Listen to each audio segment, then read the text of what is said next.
Megan, welcome to Live Your Life with Purpose podcast. I'm super excited. We've never met before, other than today's our first meeting, but somebody that I respect and have a lot of admiration for wrote some amazing words about you. And after reading that, I was like, Megan, somebody that I need on the podcast. And so we connected, and I'm certainly glad that we have the opportunity to talk.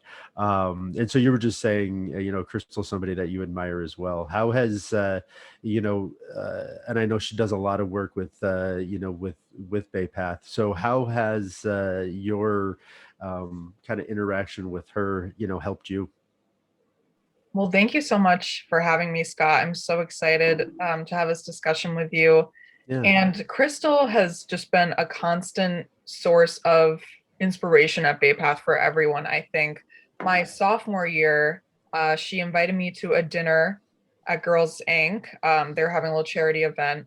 And I guess at first she thought I was a staff member when she invited me because I had been working with the strategic alliances and the Women's Leadership Conference. But no, I was in my second year of college. And after that, we just worked together on different projects, different things with the Career Center. And I think Crystal has just proved to everyone that you can have a full-time job, the 9 to 5, and also be an author.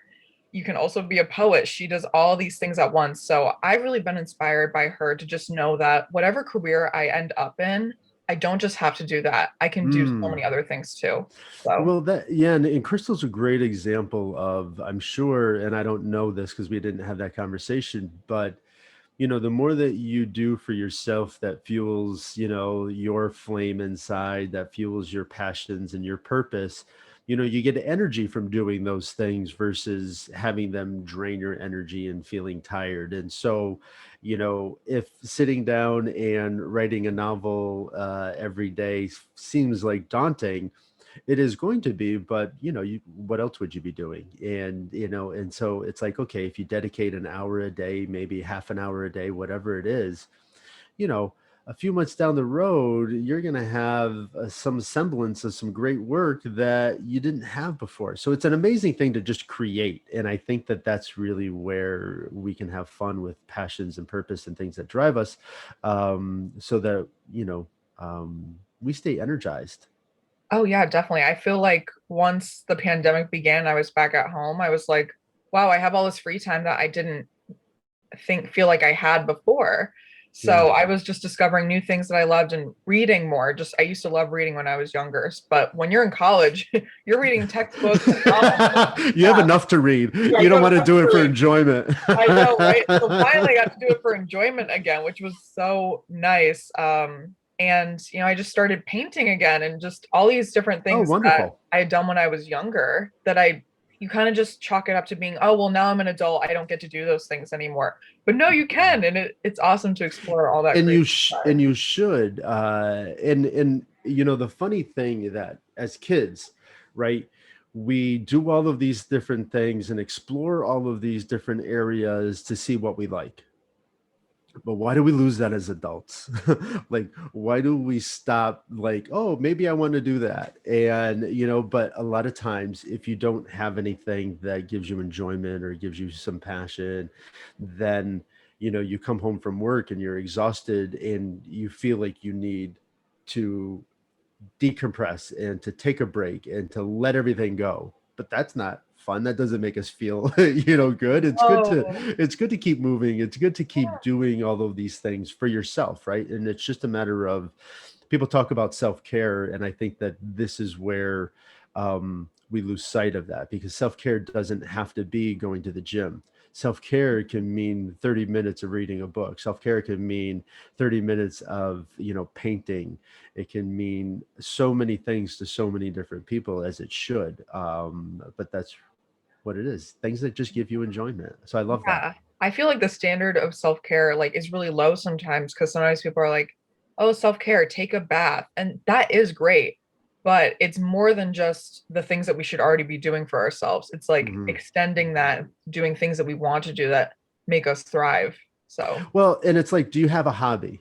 And yeah. if you say no, then that's something that you should find. Like, we should all have hobbies of things that maybe it's woodworking, maybe it's forever, but we should all have a hobby of things that we enjoy for Yeah, ourselves. definitely.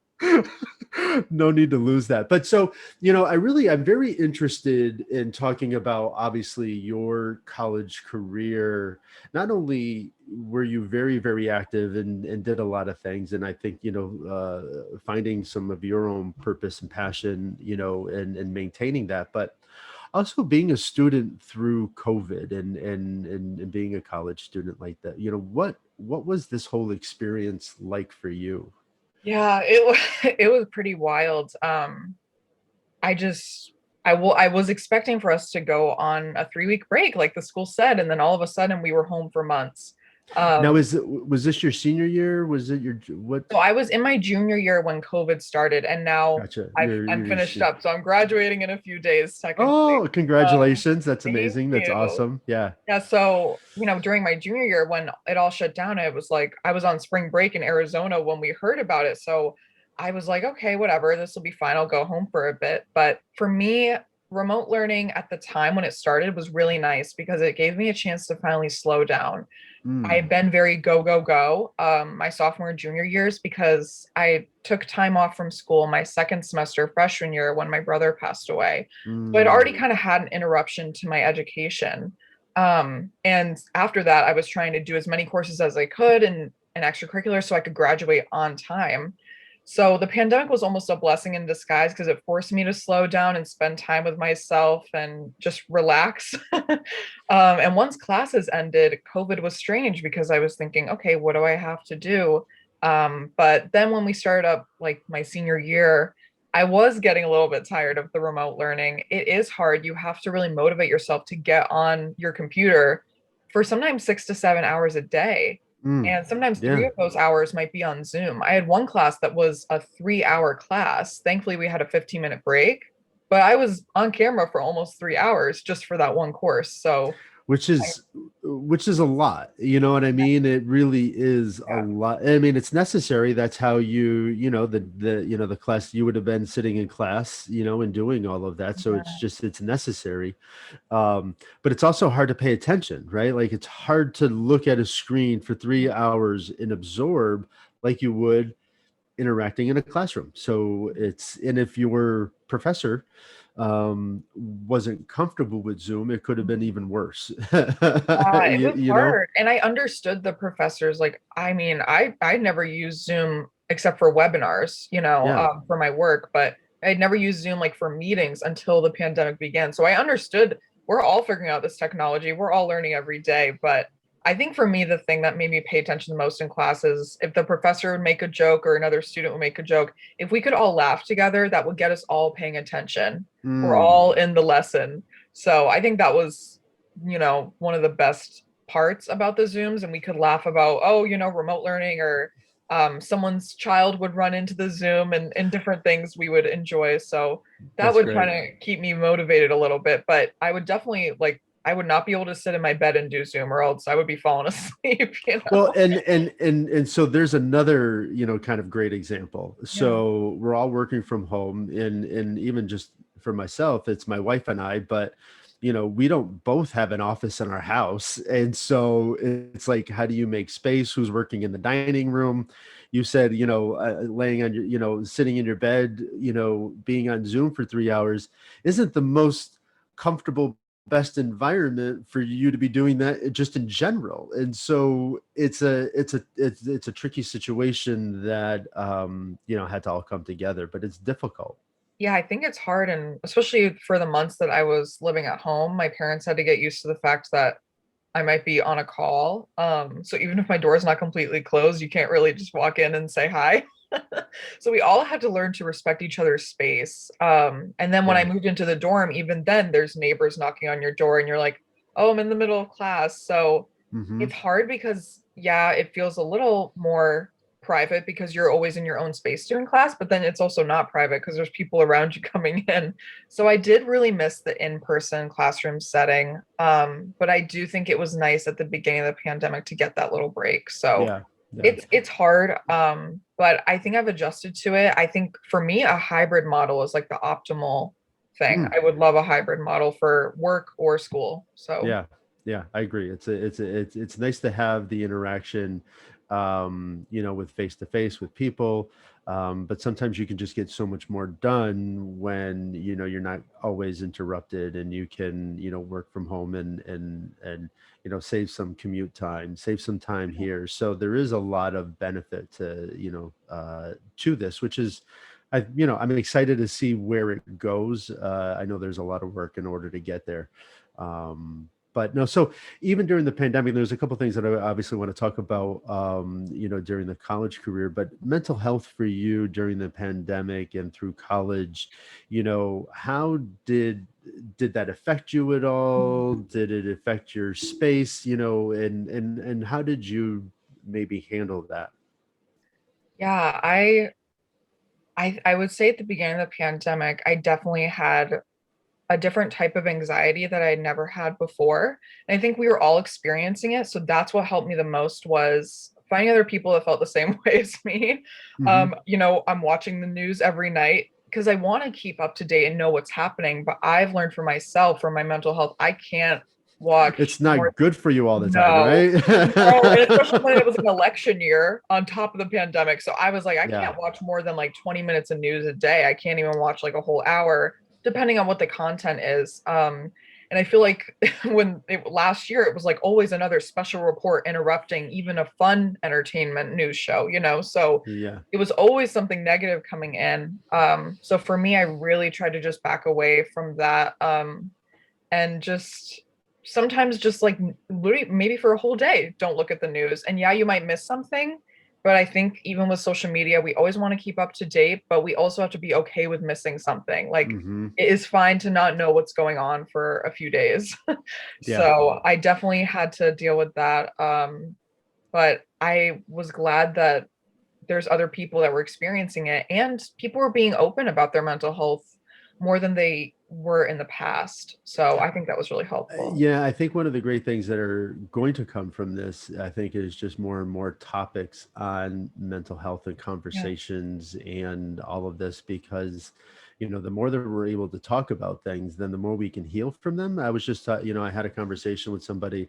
We all have different traumas. And so sometimes, when we just leave those traumas inside and never have conversations about them, then they're always going to be with us.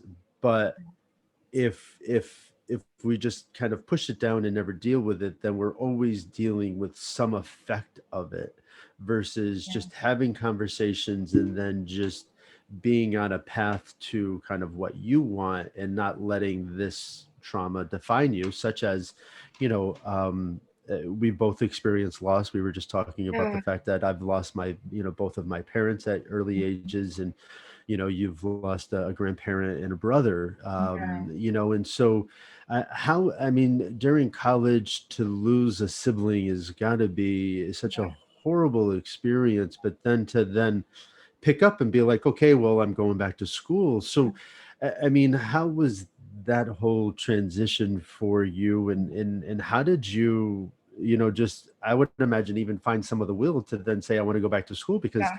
my senior year, I know that, like, I didn't want to go to college because it happened in my senior year of high school. And I was just like, I went to college my first semester, that first day, and I was like, nope, Yeah. I'm withdrawing, and this isn't for me right now. Yeah. So for me, it was definitely difficult. It was February of my freshman year when my brother passed away, and he did pass by suicide. So Oh, I'm for so me, sorry.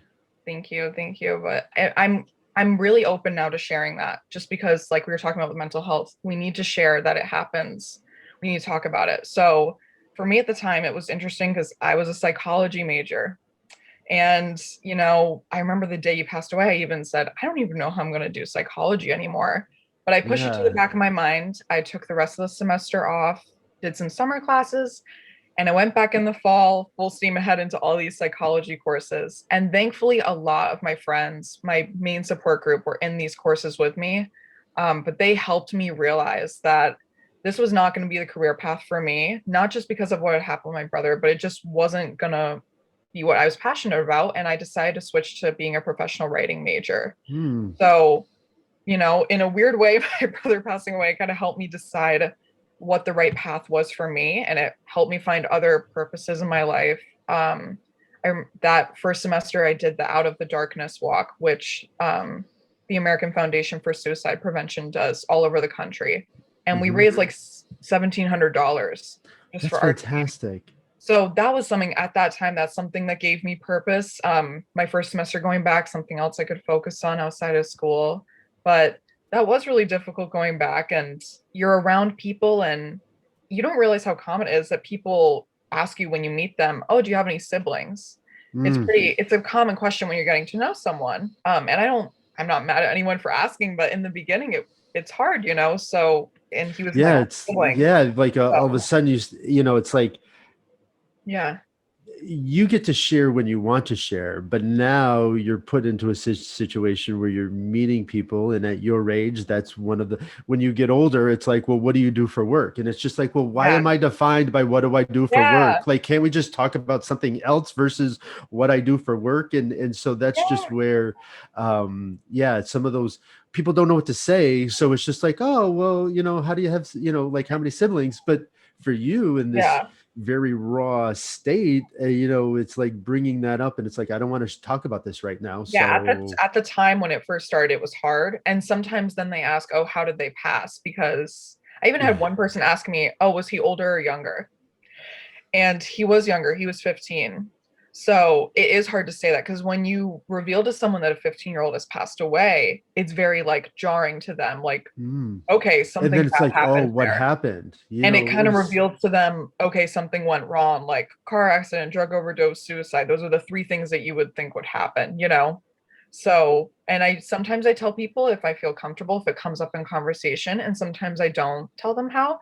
It just yeah, depends. But now I'm more comfortable than I was back then. But sure, I feel like sure. even for you, you probably have people ask, "Oh, what do your parents do?"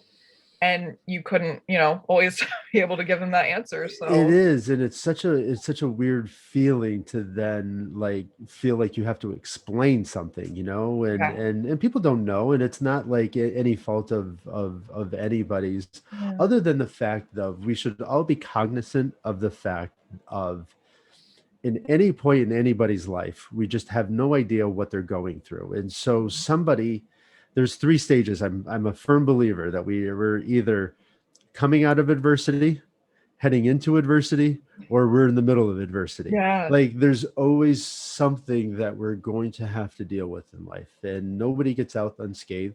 And it's different for everybody, but we all have something that we have to work through. And so if we were just a little bit kinder to each other, it'd be a lot easier. Oh, for sure. And I think that I learned that through college. Like, everyone in my friend group, we've all got our different things. And when I first came back to school, everyone was very sensitive around me. Like, everyone would always say, "Oh, well, I just don't know. You know, I'm not as strong as you. I'm not, you know, I haven't experienced, you know, anything as bad as you." But then they would have experienced something that was difficult for them in their childhood that I didn't. So I feel like there's really no comparison of trauma. Everyone's Yeah. got their own stuff going on. You know, you never know, like you said, what someone's gone through or what they're going to go through. I never expected I would have gone through two big losses in my life throughout college. I mean, I did not expect that at all. So you just really never know. And I feel like there's no way to compare, but the best we can all do is just like be sensitive to each other. And if we ask a question that upsets someone, just, you know, respond nicely, be calm. Don't push with the questions, I think is what you and I were discussing. So Yeah, yeah. yeah, it really is, and um, again, just you know, help and support, you know, and that's all people need is just a little bit of support at times to understand. Hey, listen, it's just not something I want to talk about right now. Okay, not a problem. You know what I mean? And not necessarily press situations for people, and just understand people's boundaries because you know you don't always know, but if we're comfortable to say, you know.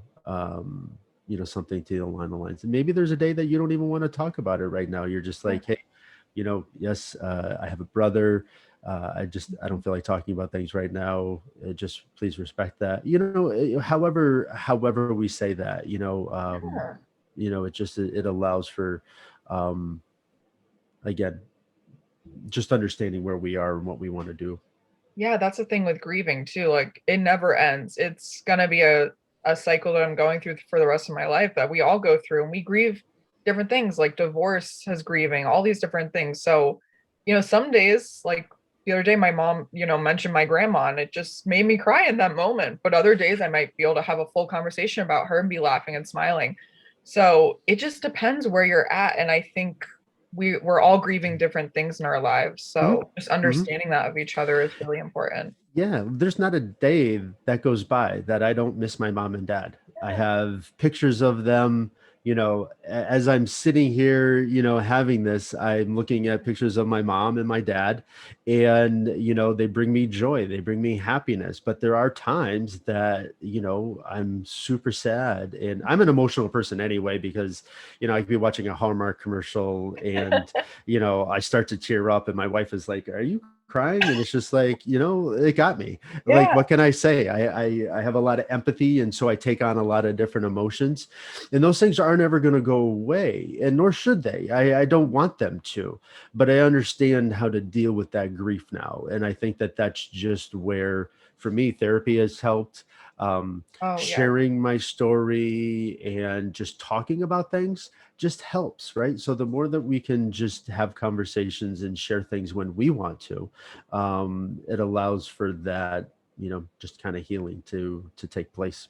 Yeah, I am just so glad that therapy is becoming a little more normalized, especially through the pandemic, because I mean, I like put myself in therapy like as soon as I could. I had a therapist for the summer after my brother passed, and then when I got to school, I started with a new therapist in that area, and I've been with her ever since. Oh, And it was good. hard. It's scary when especially when you're going in person, you're going into this office thinking, okay, this person's going to learn a lot about me more than most people know. You're going to Hmm. tell them your inner thoughts that you're afraid to tell other people.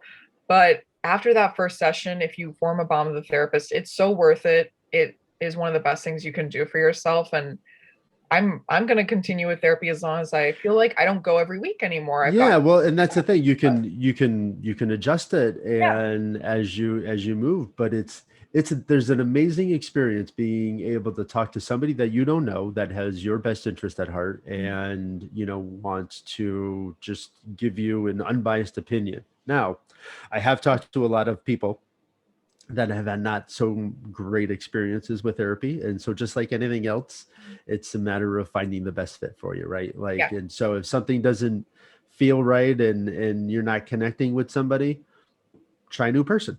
And it's as simple as that. Don't give up on the process. Just find the person that you connect with, that you can get the best results from. exactly. Even the other day, my therapist told me that one of her clients told her, hey, I feel like we've reached a block and I'm going to seek out another therapist now. I feel like I would need a different type of therapy almost. So it could even be the type of conversation you're having where some people need, CBT or more intensive therapies. So Yeah. just there's no shame in telling someone that you're seeing, like either a doctor too. If you feel like your doctor's not paying enough attention to you or in the way you need, Hmm. it's okay to say, I'm going to someone else. Like you have to advocate for yourself, which I feel like we're all afraid to step on people's toes or to change Well, things that they're the want to do. doctor and they know best. No, Yeah. bullshit. Oh, You own your body. You know best. yeah, you know yourself. You know when you're not like being treated correctly or when you're not getting the most out of things. So Yeah, you have to yeah. advocate, which it is hard, but I think a lot of people are starting to realize that, especially through the pandemic. Like you have to advocate for your own healthcare, especially in Hmm. a country where we don't have universal healthcare. So Yeah. Yeah, absolutely. And so did joining kind of that walk and raising money and doing, I know when I joined the Alzheimer's walk, after my mother was first diagnosed, it brought a sense of community to me. Then I didn't feel so alone.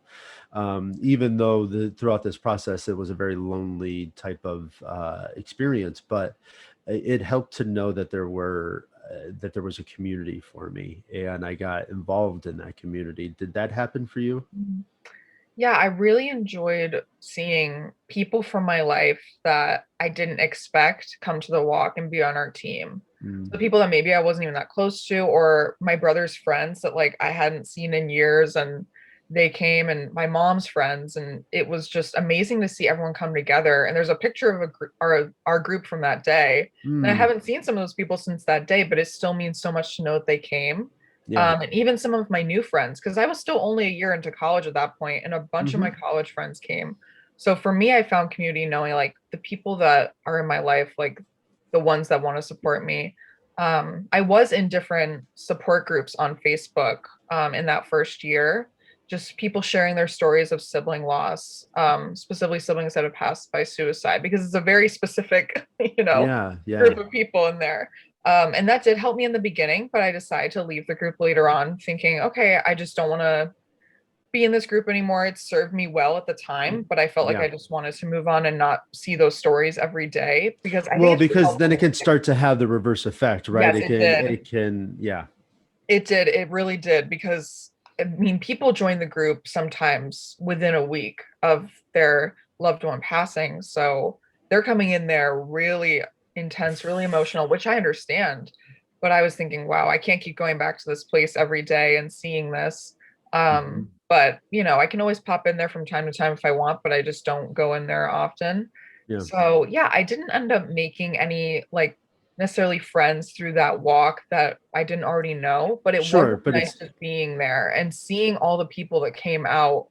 It was a really big event and I just wasn't expecting that yeah. because yeah, I'm from Connecticut, so I was thinking, okay, like I guess there'll be a few people, but it was a lot. And the teams were big and the people running it were just so kind and empathetic. So I definitely would like to do more with them in the future. Yeah. And who knows, maybe one day start my own organization or something like that. You never But know, right? Because yeah, but and that's the thing. Like you'll never know where things kind of lead in the future. But having some of that purpose and passion behind you, it's just like, okay, well, what do I want to do with it? And I think that that's the fun thing about it is that whatever feels good, you can yeah, say, oh, let's try this. yeah, definitely. And so I also really want to talk about, kind of what led us and me to, kind of want to have these conversations with you is that you throughout college have identified and seem to be following, your passion and your purpose at a young age. And so how has that evolved from you and for you? And where do you want to take that for yourself? Yeah. Well, my original like career goal was to be a school psychologist. So Yeah. clearly that has shifted now. Hmm. um, and in terms of like career stuff, I'd love to be an English professor because in my role as a peer mentor for the WELL program at Bay Path University, I was able to just realize I really like being in a classroom and helping students find the resources that they need to succeed. But then I also love writing and reading. So I figured I'd try to combine the two and be an English professor. But no matter what, I just really love being in the college environment because I feel like for me, the past 4 years have been the most like difficult but transformative and amazing years. And it's weird to say that because I've had two people that I've lost that were really close to me, but Yeah. I've experienced so many moments of joy in between those losses. And I feel like your joy is heightened after you've had those intense times of loss because you're just so grateful for every moment. So I really just want to help other students that maybe have kind of gone through different things and they're trying to figure out their passion. If they're in my class, if I'm teaching English class, but they're going to be more into business or accounting, I want to encourage them to pursue that field, whatever they want to do. So that's where I'm currently at. I just want to work with other people that are the age that I'm at right now.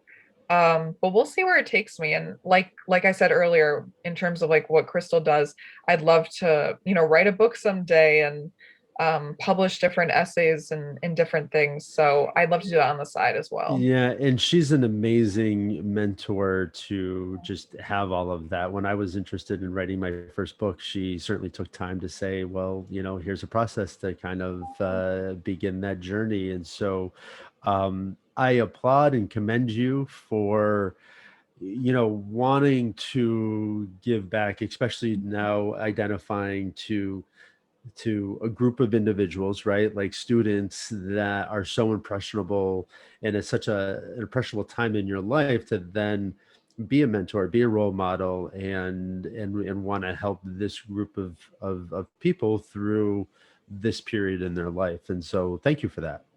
Yeah, well, thank you. I know. It's I a think it'll be awesome. And who knows what'll happen. I always say that. I'm like, this is my current goal, but things could change, you know? Yeah. And so how did you get to this kind of place where it's like, okay, well, I want to follow these things that I have passion for? Because there's a lot of people that have and sometimes identify those passions, but really don't do much with it or don't follow it. And so Yeah. how has that, been a process for you to say, okay, let me do more of this?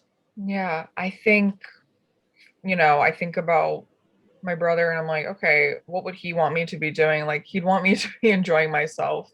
So I want to enjoy my life as much as possible, not just go to a job 9 to 5. I know personally, like, my dad has been in the same job since he was 16, and he's learned a lot of that job and he's developed his skills. But I think for me, I'm more the type of person that might want to, do different things. And Hmm. sometimes he said the same thing. Like sometimes he wishes he could have done different things. So I definitely want to like just, every 5 years or whatever, check in with myself. Is this what I want to do still? So I just definitely And want to why keep even wait 5 years? Like exactly, yeah, it's a process of really like always having that future identification of what we want, and then making sure that what we're doing today leads us in that direction. And if ever that wants to change because it doesn't feel good, we get to move in a different direction. Because really what I find is that a lot of times I think about something that maybe sparks an interest, and then I figure out, okay, well, how am I going to incorporate that into my routine and my days and my weeks? And then it's like, okay, well, I start to do that, but I don't really enjoy it. And so, is this something that I truly want? And so, there's always kind of that fun and exploration. And I think that that's what we need to continue to do as adults, is to have fun exploring new boundaries and new places for ourselves, so that, we don't look back. Because yeah, and it's funny, I just posted something the other day because, I'm sure that your dad doesn't have regret, but also there's a little regret. Like, okay, well, I yeah, could have done something differently, or maybe I could have yeah, pushed or explored something more for myself. But, we also, and I think that especially an older generation for myself, yeah. and probably for your father, where we kind of grew up, and our parents, you get a good job and you do good work and you have a nice life. Exactly. It's like, okay, you're set. By the time you're this age, this is what you're gonna do. And I think he was in that mindset and like Yeah. just my mom was in college and he like when they were younger, they got married when they were 21. Yeah. They were Same just with my he was parents. And working, he yeah. was in college and working, and they didn't have me till they were 30. So they like, made sure their life was set up and they got everything done, which was great. But I think they both look back and they're like, oh, I could have done this when I was younger. I could have done that. And I think every adult in my life has basically given me that advice indirectly when I hear them say, oh, I wish I did this. So it's almost them saying, do what you want to do, in other words. Yeah. And that's, part of the reason why I started this podcast is so that people can understand that ordinary people can do extraordinary things. That, just because we see people on TV doesn't mean that there isn't people out there every day doing exactly what they want. And we all have that ability to do exactly what we want. And it's just a matter of, you know, getting the tools and, driving your own bus. Exactly. And I always say, like, it's never too late to do anything. Like, I know Bay Path has the American Women's College section. So they have, women that are maybe in their 40s, 50s, moms, and they're going back to school for the first time in like 20 or 30 years. And I just think that's amazing. It just shows it doesn't matter what age you're at. Even with my mom and dad, they could do something new. They could change their careers tomorrow, whatever they want. Um, it's always possible to do something different. So I It always try to is. keep that in mind. It is. Excellent. Excellent. Megan, you are an inspiration and a role model to a lot of people just through the actions and your attitude. So thank you for Oh, all of that. It's refreshing, and it's great to hear. thank you so much for having me. It was really great to have this discussion, and I hope it helps someone that listens. Yeah, absolutely. Thank you. And so congratulations on, your graduation. And so how does that look? How is graduation for you guys? I know my wife works at WNE and they're doing a virtual commencement. What are you guys doing? Yes, ours will be virtual on Sunday at 2:30, May 16th. So it's going to be on the BayPath website, I believe, and the Facebook. And this time it's actually nice. They split up the bachelor's degrees and the master's degrees. Hmm. So it'll be a little shorter than usual, which is nice. Yeah, yeah. Well, excellent. Well, excellent. Well, Megan, I wish you success in everything that you do, and I'm sure you're going to find it. And it's been a pleasure these past 30 minutes to connect and talk. And thank you for being open and really sharing your information because it definitely will help folks out there. Thank you so much. It was so great to talk with you.